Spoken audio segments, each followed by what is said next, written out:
Hello and welcome back to Shock's Talks. I'm Shakti, and on this channel I'm exploring UFOs, UAPs, aliens, psychic phenomena, and more. Because the UFO topic is so fascinating to me, and because there's a lot going on in current UFO events, I wanted to kick off this YouTube series with a focus on sightings. We've taken a look at major events starting in the 1940s and working our way up to today, and this is the final episode in our first chapter of exploration, sightings. Hopefully you've learned some new things and you're feeling ready for more. So today I'm going to be mostly talking from a few books. We've looked at this one before by Leslie Kean, UFOs, Generals, pilots, and government officials go on the record, and today we're bringing a new book into the mix. This is UFOs and Nukes. It's a book I borrowed from a friend, and it's by Robert Hastings, and it's just incredible. It's like really way more than I was even expecting. I love a good research book that is full of really good information, but also written in a creative way that is, accessible. It's definitely academic writing, but he uses some really interesting analogies and speaks in a voice that is easy for me to understand. So I really appreciate that. I think to me that's a mark of really good writing. So Hastings first published this research book in 2008, and it is the culmination of over 3 decades of interviews with close to 100 U.S. Air Force personnel who witnessed UFOs at nuclear weapons sites. When you think about what's going on in the Congress right now with the hearings and the attempt at bringing forward more witnesses, just keep in mind that a lot of this work is already out there, and a book like this is full of detailed accounts. Just because everything isn't in our faces when it comes to the research around UFOs and aliens, it doesn't mean the data is unavailable. You just have to dig a little deeper and read a book or two, or like 200. This one is incredibly well written, like I said, and I haven't read every word of it yet, but I'm delighted. UFOs and Nukes is around 600 pages long, and Hastings dedicated it to all the courageous people who have come forward in the face of secrecy and public ridicule. And as we've learned in this series, it's been a hard road for a lot of whistleblowers, witnesses, and just even official people to come forward and share information. We've been dealing with a legacy of disinformation and secrecy around this topic, and so it's still very new for it to be acceptable to speak about these things in a public way. So in 1966, Robert Hastings' father, Senior Master Sergeant Robert E. Hastings, was transferred to Malmstrom AFB, Montana. He was in the Special Weapons Branch, which is nuclear weapons, and they had the most advanced radar systems at the time monitoring the airspace. Hastings was around 17 and working as a janitor for a few nights a week at the air traffic control tower, and this is where he was shown his first unknowns, or UFOs, on the tracking system. It was just pointed out to him casually by someone who was working, who quickly shooed him away after he showed him what he saw on the radar. So this was the beginning in his interest in the phenomena. He states that his book presents 2 types of evidence for UFOs, scientific and anecdotal, but he also makes the point that in the end, it's the scientific evidence that will determine what the nature of UFOs really is. When it comes to the anecdotal evidence, Hastings makes the point that this is often official reports and documents. There are thousands of pages of declassified U.S. government documents that are now available for inspection. These go back to the 1940s and confirm the ongoing covert interest in this topic by our military and civilian leaders. He goes on to point out that not only did this interest get raised to the level of the Pentagon and intelligence communities, but that the efforts to conceal it from public view are also trackable. All of this data shows that UFOs are considered to be real in the physical sense and of real importance by these agencies.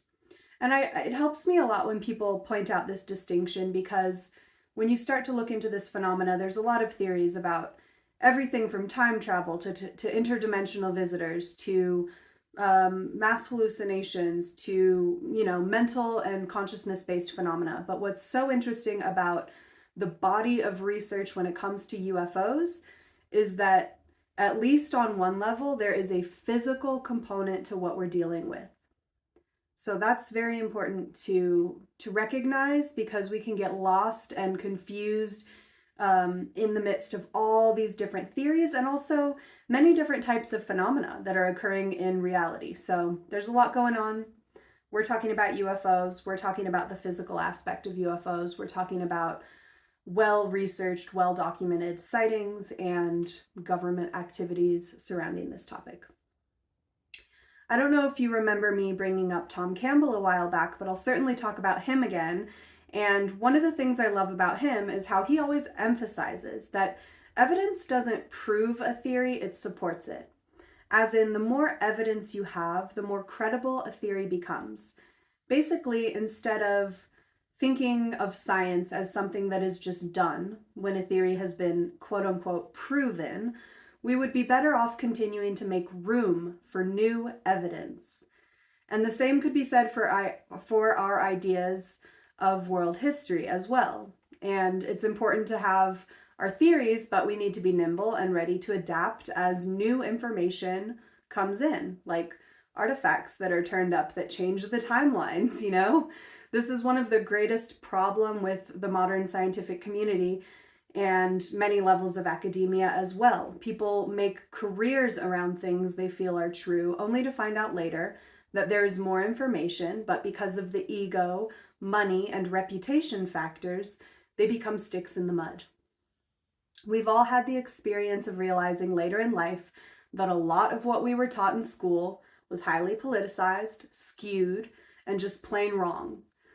Well, the point is, we should always stay hungry for more information and seek to adapt our understanding of things as we continue to learn. So a final note on Tom Campbell. He's currently setting up experiments that expand on and maybe change the interpretation of the famous double slit experiments that everyone got so excited about a few years back in regards to quantum physics. It's really exciting work, and I'm looking forward to finding out what he and other scientists working with him discover through these experiments. His website is mybigtoe.com. He's got a bunch of videos on YouTube, and the link to his website is below. So back to Hastings. Hastings makes this point as well. He reminds us that scientific truth is constantly being transformed as new evidence is accumulated and evaluated, and that our perceptions of the UFO phenomenon will no doubt shift over time. So it's good for us all to have our theories and try to figure out what's going on, and it's good to stay open to that continuing to change, because we're at a new edge of our understanding here. Hastings, like so many others, grounds us in the fact that the countless sightings are not in dispute, but the nature of what has been observed is what we are still trying to figure out. He estimates that since the 40s, there have been thousands, if not hundreds of thousands, of sightings worldwide, and that these are the kind that cannot be explained by natural phenomena, man-made objects, or hoaxes. Hastings talks about how routine declassification makes a lot of documents available, or it made a lot of documents available in the 70s, and the importance of the Freedom of Information Act, which was enacted in 66 but amended in 74. This statute required the U.S. government to open its files on a limited basis to members of the public who sought information about specific classified incidents and activities. As we continue to explore this topic, you'll hear many people in the field refer to the Freedom of Information Act. It's just nice to understand when that really started to have an impact and how lucky we are to have this legislation. So that was in the 70s. Right around the Roswell time in 1948 and a little after Roswell, there were UFOs around Los Alamos National Lab in northern New Mexico. This was the home of the atomic bomb. The book gets into all the sightings and activities around all the major nuclear sites through the 60s and beyond. Just to give one tiny example of the power these UFOs have, and this is from Leslie Kean's book, there's an incident of a UFO flying over Malmstrom Air Force Base, the same one that Hastings was working at as a teen. And in 1967, Air Force First Lieutenant Robert Salas got a call reporting an object hovering overhead which shut down 10 missiles. So they went into no-go mode. And UFOs have been reported to interfere with all kinds of human tech, including showing up or not showing up on various radars and clearly being in control when it comes to our most powerful weapons. This is just really interesting to think about in conjunction with the fact that we have no experiences of hostile actions being initiated by these craft that I'm aware of or that anyone has spoken about in all of the research I've been doing. So while they have the power to shut down our most powerful weapons, they have not used that power against us as far as we know. So before we dig into some questions from Hastings from his book, here's another quote from Leslie Kean, who also speaks about the correlation between UFOs and nuclear weapons in her book, UFOs, Generals, Pilots, and Government Officials Go on the Record. Quote, many scientists now believe there must be life elsewhere in the universe. If there are civilizations within 100 light years of Earth, the Square Kilometer Array, the world's most powerful radio telescope due to be completed in 2024, should be able to detect them. Could we have been visited by extraterrestrial civilizations? Several of my colleagues in the MOD, in the military, and in intelligence believe we have been. And I certainly can't rule out the possibility. If just one UFO turned out to be an extraterrestrial spacecraft, the implications are incalculable, end quote.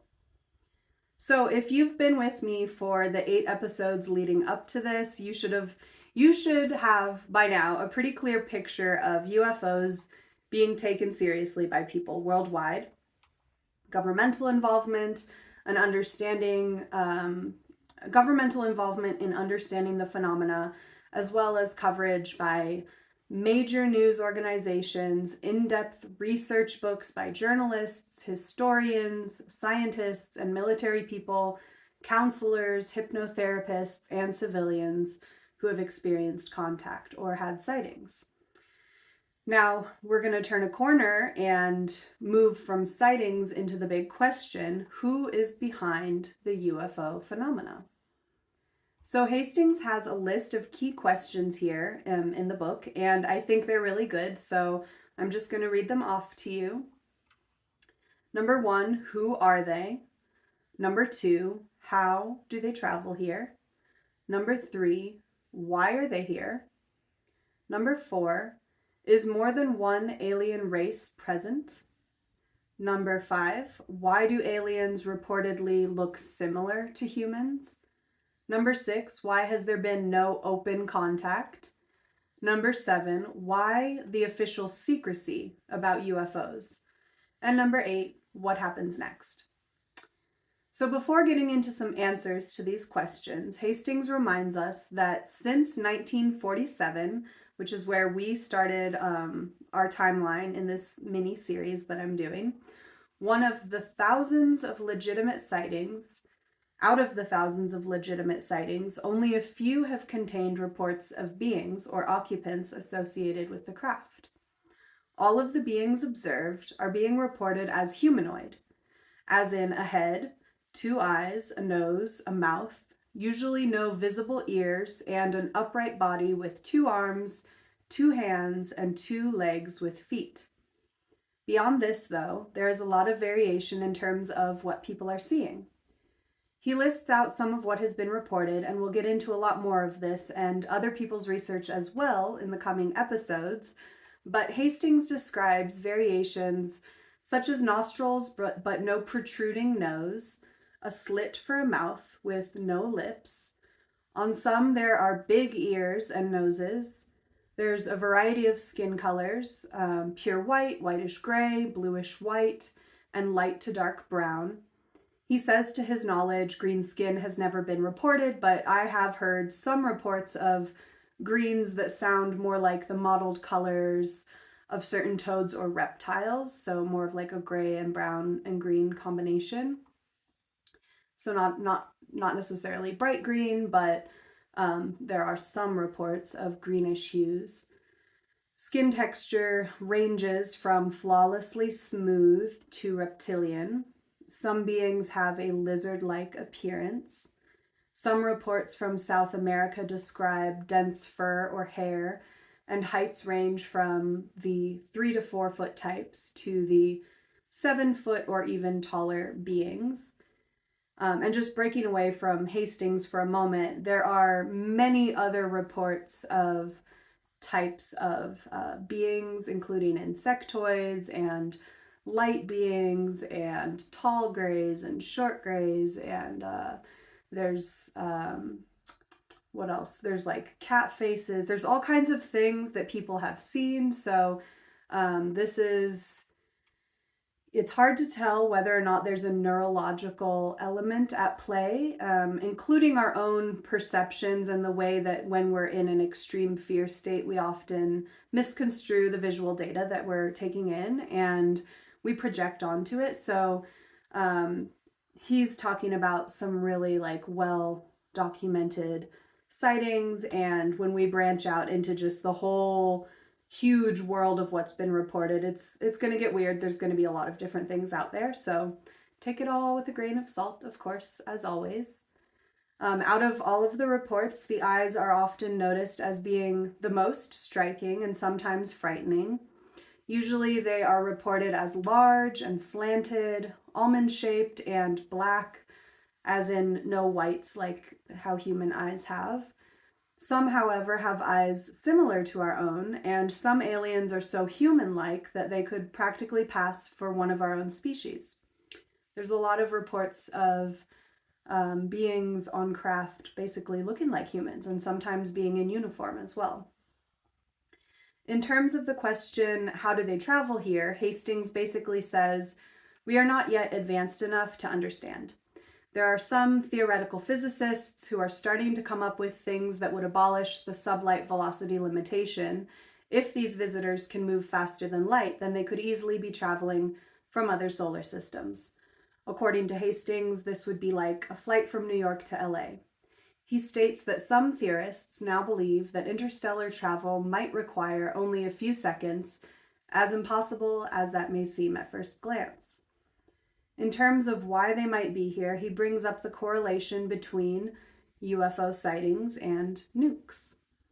This is a common theory among researchers, that there's some interest in that, or maybe there's some kind of monitoring or saving us from our own self-destructive tendencies. He puts out the possibility that maybe they just want the planet, or maybe they just want to watch us blow ourselves up, kind of as a joke, but maybe they're experimenting on us, and maybe they need us to stay alive.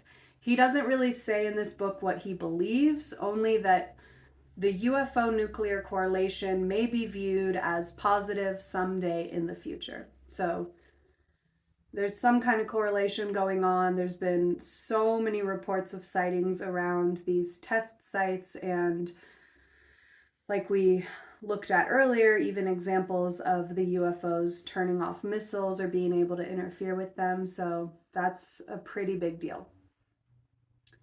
In terms of the races, he says that if faster than light travel is possible, it's probable that there are multiple races. He presents his own belief that there are multiple races here, some who may be nudging us towards positive progress, others who are on the opposite side and may have selfish agendas. He also points out that there are probably some anthropological types who are more neutral and simply observing and studying us. He brings up the RAND UFO document written over 40 years ago, where scientists estimated the number of stars in our galaxy at around 200 billion, with some estimates extending to 400 billion. So the likelihood of life is high, and the probability of many civilizations having discovered faster than light travel is considered probable by these scientists. In terms of why many of these beings look like us, he points out that while we call them humanoid, obviously that's very anthropocentric, it's most likely that this type of body is just evolutionarily good for building and creating. We think of ourselves as the center of everything, but maybe we are just one version of a type of being that has evolved everywhere. Just like the different races on planet Earth, there are probably many races from the same planets, but the more extreme variations observed might be about beings who have evolved on various planets, reinforcing the idea that we are being visited by many different civilizations. We're going to get into all of this in the next few episodes and through various researchers' lenses. In terms of why there has been no open contact, there are ideas around things like the Prime Directive from Star Trek, basically non-interference. There are theories around surveillance and the idea that they're trying to educate us about them through these mass sightings, especially the group situations. And Hastings makes the point that if there are multiple races here, there are most likely many different things going on, so many different agendas. And I believe that Richard Dolan shares a similar theory or outlook on all of this. Multiple beings, multiple agendas. So when it comes to the secrecy, Hastings outlines many reasons why various groups would want secrecy. A lot of it centers around the unpredictability of a public response to the news, that there are other living, physical, intelligent beings visiting Earth. And so this is talking about, like, why is there secrecy in governments? Why is there secrecy among the intelligence agencies and global organizations? So a former CIA official, Victor Marchetti, believes that the ruling class would rather protect their power than the planet. It's not hard for me to imagine that. Here's a quote from Marchetti. Quote, "My theory is that we have indeed been contacted, perhaps even visited, by extraterrestrial beings, and that the US government, in collusion with other national powers of the Earth, is determined to keep this information from the general public. The purpose of the international conspiracy is to maintain a workable stability among the nations of the world, and for them, in turn, to retain institutional control over their respective populations. Thus, for these governments to admit there are beings from outer space attempting to contact us, beings with mentalities and technological capabilities obviously far superior to ours, could, once fully perceived by the average person, erode the foundations of Earth's traditional power structure. Political and legal systems, religions, economic and social institutions could all soon become meaningless in the mind of the public." And he keeps going on this topic, but one other important point that Marchetti makes is that the real objective is to keep the public uninformed and misinformed in order to keep us malleable.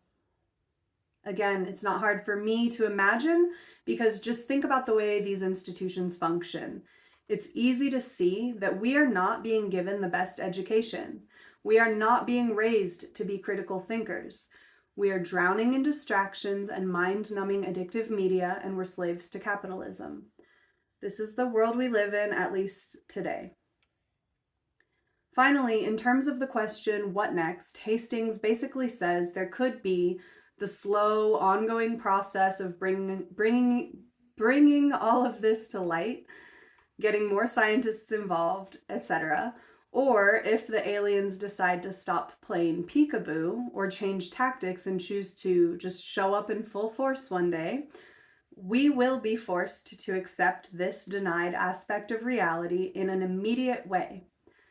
This could happen at any moment, and no one knows how all of this will play out. I'm still in my information gathering phase with all of this. My take is that there's a lot going on, a big spectrum of types of visitors and their various agendas. The darker side of it all is pretty intense and overwhelming, but so is the dark side of human existence, and we're all making do. The promising or even exciting side of all of this, for me, is the idea of a much bigger universe of beings to be in community with one day. The promise of advanced technologies that could lead to solutions for the Earth and Earth's people, and the connection between the evolution of consciousness in humans and this new awareness of a greater reality feels really healthy and good to me. I think it's all part of our trajectory, this growth and expansion, being able to accept really wild new information, and as a result, we ourselves evolving to a greater level of existence. It may feel unimportant to some, scary to others, and exciting at the same time. My hope is that we can move forward together in peace and in a safe and rational way. It's a really amazing time to be alive, and there's so much to learn together. So this wraps up the first part of Shocks Talks, the UFO and sighting component of what we're getting into here. From here on out, we'll be going deeper on all of these questions that we touched on today. Who's behind all of this? Why? How? What are they up to? I'm going to continue to present to you other people's research as I have been doing, and I'm selecting what I feel is most credible, relevant, and hopefully helpful. Let me know what you think in the comments. Like, share, and subscribe for more. And thank you again, as always, for taking the time to listen to Shocks Talks. I'll see you next time.